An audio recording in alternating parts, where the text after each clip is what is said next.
முதலமைச்சருடைய டெல்லி பயணம் வெற்றியா ஒரு பத்திரிகையாளர்கள் கூட சந்திக்காம திரும்பியிருக்காரு. உள்துறை அமைச்சரை சந்திக்கல. அதை பற்றியெல்லாம் முதலமைச்சர் தான் சொல்லணும்.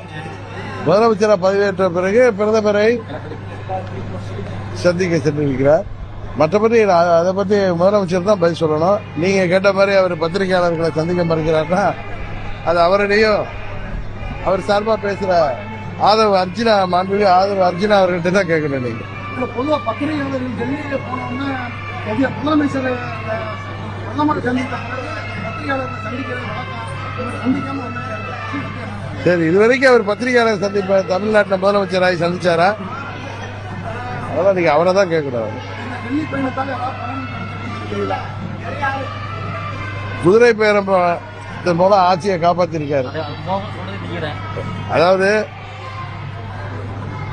சில பேர் சொல்வது எனக்கு புரியல. என்னன்னா, தனிப்பெரும்பான்மையாக திரு விஜய் அவர்களுக்கு 108 தொகுதிகளில் வெற்றி கொடுத்தாங்க. பட் ஆட்சி அமைக்க 118 தொகுதி வேணும். மற்ற தொகுதிகளை அவரை எதிர்த்து போட்டியிட்டு தவேக வேட்பாளர்களை வெற்றி பெற்றவர்கள் 126 தொகுதியில் வெற்றி பெற்றிருக்கோம். திமுக கூட்டணி, தேசிய ஜனநாயக கூட்டணி. நாங்கள் அவர்களுக்கு ஆதரவு அளித்துத்தான் ஆக வேண்டும் என்று சிலர் கட்டாயப்படுத்துகிறார்கள். அதுபோல ஜனநாயகத்தில் தவறு. அம்மா மக்கள் முன்னேற்ற கழகம் தவேகாவை எதிர்த்து, திமுகவை எதிர்த்து தேசிய ஜனநாயக கூட்டணியில போட்டியிட்டு நாங்கள் வெற்றி பெற்றிருக்கோம். நாங்கள் மக்கள் அவர்களுக்கு அறுதி பெரும்பான்மை கொடுக்கல. நாங்கள் போய் அவர்களை ஆதரிக்க வேண்டும் என்று சிலர் எதிர்பார்ப்பதும், இன்னும் சில கட்சிகள் திமுக கூட்டணியிலிருந்து வெற்றி பெற்றுட்டு தீய சக்தி திமுக சொல்லி விஜய் அவர்கள் தமிழ்நாடு முழுவதும் பரப்புரை செய்தார்கள். தவேகாவை வேட்பாளர்களை வெற்றி பெற்ற திமுக கூட்டணியில அங்க வைத்தவர்கள் ஏதோ ஜனாதிபதி ஆட்சி வந்துவிடக்கூடாது என்பதற்காக ஆதரவு அளிக்கிறோம். இன்னும் சில கட்சிகள் மந்திரி சபையில பங்கு பெறுகிறோம் என்று சொல்வது அவர்களுக்கு வேண்டா நியாயமா இருக்கலாம். தவிர உண்மையில அது ஜனநாயகத்துக்கு விரோதமானது. இன்னும் சொல்ல போனா விஜய் அவர்கள் தங்கள் கட்சி என்பதோ நாங்கள் தூய சக்தி என்று சொன்னார்கள். அதெல்லாம் பொய், பித்தலாட்ட சக்தி என்பதை அவர்கள் ஆட்சி அமைப்பதற்கு அவர்கள் மேற்கொண்ட நடவடிக்கைகள் உங்களுக்கு தெரியும். நான் முன்பே அன்றைக்கு திருச்சியில சொன்ன நண்பர்கள் அதிமுகவிலிருந்து பிரிந்து சென்று விஜய்க்கு ஆதரவு அளித்தது என்பது மாபெரும் தவறு. காரணம், அதிமுகவையும் அம்மாவின் தொண்டர்களையும் அழிக்க பார்க்கிறார் விஜய். இன்றைக்கு அது நடந்திருக்கா இல்லையா?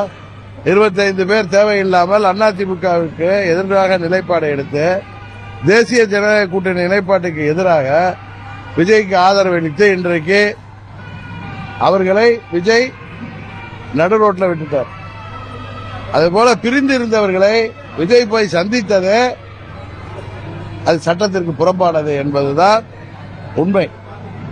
அதை ஊடக நண்பர்களும் அவருக்கு ஆதரவாக விஜய் 108 தொகுதியில வெற்றி பெற்று விட்டதால் அவரை எதிர்த்து போட்டியிட்ட கட்சிகள் எல்லாம் அவருக்கு போய் ஆதரவு கொடுக்கணும்னு சொல்கிறவர்கள் யாராக இருந்தாலும் அது தவறு என்பதை புரிந்து கொள்ள வேண்டும். இன்றைக்கு அதிமுகவிலிருந்து பிரிந்து சென்ற நண்பர்கள் நல்ல வேலை இன்றைக்கு மீண்டும் திரும்பி வந்து விட்டார்கள். அவர்களை விஜய் ஏமாற்றிவிட்டார், அதிமுகவை ஒழிக்க பார்த்தார் என்பதை நான் 10 நாட்கள் முன்பே திருச்சியில் சொன்னேன். அதனால விஜயோட எண்ணமே ஜனநாயக முறையை தாண்டி குறுக்கு வழியில திராவிட கட்சிகளை அழிக்க வேண்டும் என்பதுதான். அதை உறுதியாக அம்மாவின் தொண்டர்கள், திராவிட தொண்டர்கள் யாரும் அனுமதிக்க மாட்டார்கள். ஏதோ இந்த தேர்தலில் ஏதோ மாற்ற வேண்டும் என்று மக்கள் ஒரு தவறான முடிவெடுத்து விட்டார்கள் என்பதை மக்கள் உணர்ந்து வருகிறார்கள். இன்னும் சில பேர் சொல்றாங்க 6 மாதம் விஜய் ஆட்சியை பற்றி விமர்சிக்க கூடாதுன்னு. நாங்கள் விஜய் ஆட்சியை பற்றி விமர்சிக்கல, மக்களின் முக்கிய பிரச்சனைகளான மின்சார பிரச்சனையில சரியாக கையாளவில்லை என்று பொதுமக்களே எல்லா ஊர்களிலும் மின்சார தட்டுப்பாடு இருப்பதால, மின்வெட்டு இருப்பதால மக்களே போராடுகிறார்கள். இன்னும் அன்னைக்கு கூட இன்றைக்கு தமிழ்நாட்டில் நடந்திருக்கிற இந்த தவறான மாற்றத்தை அன்னைக்கு தொலைக்காட்சியில் பார்த்த திருவள்ளூர்ல தொகுதியில மணவாள நகர்ல சாலையில 3 நாட்களாக எங்க பகுதியில் மின்வெட்டுன்னு சொல்லி போராடுற மக்கள், ஒரு தாய், ஒரு பெண்மணி, எங்களுக்கு எம்எல்ஏவே யாரு என்று தெரியவில்லை என்றிருக்கிறார். இன்னைக்கு தமிழ்நாட்டில் மாற்றத்தை தர வேண்டும் என்று நினைத்து ஒரு பெரிய தவறை செய்துவிட்டோம் என்று மக்கள் உணர்ந்து வருகிறார்கள். இன்னும் 3 மாதம் 6 மாதங்கள்ல நீங்க சொல்ற மாதிரி 6 மாதத்துல இந்த ஆட்சி இது மக்களுக்கான ஆட்சி இல்ல, இது ஒரு தவறான ஆட்சி. நாம் தவறானவர்களுக்கு வாக்களித்து விட்டோம் என்று வாக்களித்தவர்களே உணர்கின்ற திசையை நோக்கிதான் இந்த ஆட்சி நடந்து கொண்டிருக்கிறது. இதை நான் காழ்ப்புணர்ச்சியில சொல்லல. விஜய் அவர்கள் ஆட்சி அமைப்பதற்கு செய்த அணுகுமுறையே சட்டத்திற்கு புறம்பானது என்று சொன்னேன். ஒரே எம்எல்ஏ வைத்திருக்கிற கட்சி என்பதனால கட்சி தாவல் தடை சட்டம் வராது என்கிற தைரியத்தில் எங்க எம்எல்ஏவை அவர்கள் அபகரிக்க பார்த்தார்கள். இன்றைக்கு அந்த எம்எல்ஏ ரோட்ல அடிக்கிறார். கரெக்டா? இவர்களுக்கு யாருக்காவது மந்திரி பதவி கொடுக்கப்பட்டிருந்தால் உறுதியாக நீதிமன்றம் அதற்கு ஏற்கனவே சிபுசோரன் வழக்கு இருக்கு, ஜேஎம்எம் கேஸ்லாம். அதில் நரசிம்மராவ் மேலேயே எஃப்ஐஆர்ல கேஸ் சேர்க்கப்பட்டு அவர் தான் முதல் குற்றவாளியாக சேர்க்கப்பட்டதாக தான் நினைக்கிறேன். அதுபோல இது சட்டத்திற்கு புறம்பான முறையில் இவர்கள் ஆட்சி அமைக்க முயற்சித்தார்கள். அனைத்து இந்திய அண்ணா திராவிட முன்னேற்ற கழகத்தை அழித்து விட வேண்டும். தேர்தலுக்கு முன்னே என்ன சொன்னாரு? அதிமுக ஒரு ஊழல் சக்தி. மறுமுறை சொல்றப்ப பிஜேபி கூட்டணியில மற்றும் சிலர் இருக்கிறாங்கன்னு எவ்வளவு கேவலமாக பேசினார். அவர் ஆட்சி அமைப்பதற்கு அம்மாவின் தொண்டர்கள் எப்படி ஆதரவு கொடுக்க முடியும்? தவேகாவை திமுக எதிர்த்து வென்றவர்கள் எப்படி தவேகாவுக்கு ஆதரவு கொடுக்க முடியும் என்பதை உணர வேண்டும். என்ன சொல்ல போனா ஒரு தவறான ஆட்சியை தமிழ்நாட்டில் உருவாக்கி விட்டோம் என்பதை மக்கள் விரைவில் உணர்வோம்.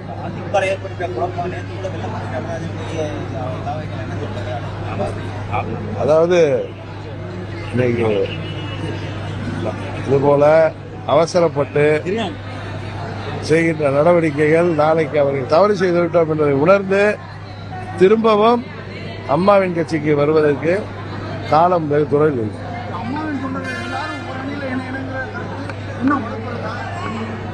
நாங்கெல்லாம் இப்போ ஒரு அணியில தானே இருக்கோம். அமமுக அதிமுக கூட்டணியில தானே இருக்கோம். நாங்க அவர்களுக்கு இந்த கடுமையான நேரத்தில், கஷ்டமான நேரத்தில் நாங்க அவர்களுக்கு ஆதரவாக இருக்கோம். நாங்கள் ஒரு சுதந்திரமான கட்சி. நினைத்திருந்தால் தவேகாவுக்கு ஆதரவு கொடுத்திருக்கலாம். நாங்க ஒரு தேசிய ஜனநாயக கூட்டணியில் அங்கம் வகிக்கிற கட்சி. கூட்டணி தர்மம் ஒன்று இருக்கு. எங்கள் சட்டமன்ற உறுப்பினர் மன்னார்குடி தொகுதியில தவேகா வேட்பாளரையும் திமுக வேட்பாளரையும் எதிர்த்துதான் வெற்றி பெற்றிருக்காரு. அதனால எங்களுக்கு எந்த தார்மீக பொறுப்பும் கிடையாது.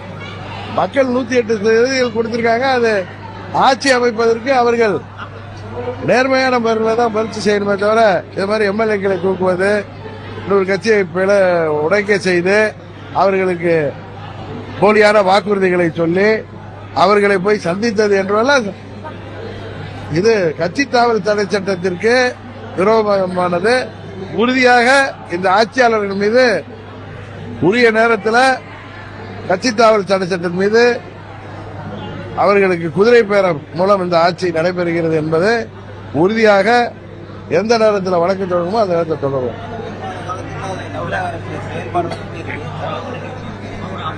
அதான் தமிழ்நாட்டு மக்கள் தான் உங்க ஊடகங்கள் வாயிலாக சொல்லிட்டு இருக்காங்க. நாங்க என்ன சொல்ல வேண்டியிருக்கு? இன்னைக்கு கம்யூனிஸ்ட் தலைவர் சொல்றாரு, சிபிஎம் தலைவர் 6 மாதம் அவர்களை ஒன்றும் சொல்ல வைக்கல. விவசாயிகள் அன்றைக்கு கட்டணம் தெரிவிச்சிருக்காங்க. பயிர்க்கடனை தள்ளுபடி செய்வ 5 ஏக்கருக்கு வரை உள்ள விவசாயிகளுக்கு அவர்கள் வாங்கிய பயிர்க்கடன்கள் எல்லாம் முழுவதும் தள்ளுபடி செய்வோம். 5 ஏக்கருக்கு மேல் உள்ள விவசாயிகளுக்கு 50% தள்ளுபடி சொல்லிட்டு நிலத்தின் அளவை கருத்தில் கொள்ளாமல் வாங்கிய கடனை கருத்தில் கொண்டு இவர்கள் செய்தது விவசாய டெல்டா விவசாய சங்கங்கள் தமிழ்நாட்டில் உள்ள அனைத்து விவசாயிகளுமே இன்றைக்கு அதை எதிர்க்கிறார்கள். அதுதான் உண்மையான நிலை. இதை எதிர்கட்சிகள் எதிர்க்கல, பாதிக்கப்பட்ட விவசாயிகளை எதிர்க்கிறாங்க. இவங்க தேர்தல் வாக்குறுதிகளை எல்லாம் நிறைவேற்ற என்று சொல்வது ஏமாற்று வேலை. அவர் என்ன சொன்னாரு தேர்தல் வாக்குறுதியில? ஒவ்வொரு மாதமும் 200 யூனிட் மின்சாரம் இலவசம் சொன்னாரு. இப்ப 2 மாசத்துக்கு தான் 200 யூனிட் இலவசம், அதை 500 யூனிட் யூஸ் பண்ணாங்க. இவர்கள் பித்தலாட்டங்கள் வெளியே வருது. 6 மாதத்துல நமக்கே வேலை இருக்காது, மக்களே இவர்களை புரிந்து கொள்வார். ஆட்சி ஏமாற்றத்தான் கொடுத்திருக்காங்க. இந்த 15 நாள் ஆட்சி ஏமாற்றம். அவர்களால் சட்ட ஒழுங்கை கூட பாதுகாக்க முடியல. டைம் கொடுங்கிறாங்க. எதுக்கெல்லாம் டைம் கொடுக்கணுங்கிறது இருக்கு. அடிப்படை தேவையான மின் தட்டுப்பாட எப்படி டைம் கொடுக்க முடியும்? அதுபோல இந்த ஆட்சியில பெண்களுக்கு எதிரான குற்றங்களை நாங்க வந்தா உடனே தடுத்துருவோம். நீங்க உடனே தடுக்க முடியல, குறைப்பதற்கான உங்க ஆட்சி மேல ரவுடிகளுக்கும் குற்றவாளிகளுக்கும் உங்க ஆட்சி மேல ஒன்றும் பயம் இல்லை என்பதை வெளிப்படுகிறது. இனியாவது திருத்திக் கொள்ள வேண்டும். இந்த ஆட்சியாளர்கள் இருக்கிற காலம் வரை திருத்திக் கொள்ள வேண்டும். சட்டமன்ற உறுப்பினர்களை விலைக்கு வாங்கி ஆசை வார்த்தை சொல்லி பதவி தர்றேன் மந்திரி தரேன்னு சொல்லி ஏமாற்றி ஆட்சி நீண்ட நாட்கள் நீட்ட முடியாது. தமிழ்நாட்டில் குதிரை பேரம் என்கிறத கேள்விப்படாத தமிழ்நாட்டில் இன்றைக்கு தவறான ஒரு முன்னாதாரத்தை திரு விஜய் அவர்கள் உருவாக்கி இருப்பதுதான் இன்றைக்கு அவர் செய்திருக்கிற சாதனை. எல்லா படையும் ஒழுங்கா செயல்படணுங்கிறது தான் எங்களுடைய எதிர்பார்ப்பு. மாதிரி படம் எடுக்கிற வேலை இல்ல, இது உண்மையா மக்களுக்கு ஆட்சி நடத்துற வேலை. ரீல் எடுக்கிறது ஈஸி, இன்ஸ்டாகிராம் மூலம் அன்றைக்கு செய்திகளை பரப்பியது ஈஸி. இன்றைக்கு ரியல் லைஃபுக்கு வந்துட்டாங்க அவர்கள். இந்த ஆட்சி எப்படி நம்ம கிராமத்தில் சொல்லுவாங்களா, மொக்கை வாங்குகிறார்கள் என்பதை நீங்கள் பார்க்க போறீங்க. வாக்களித்த மக்கள் தவறு செய்துவிட்டது என்பதை உணர்கின்ற காலம் வெகு தூரத்தில் இல்லை.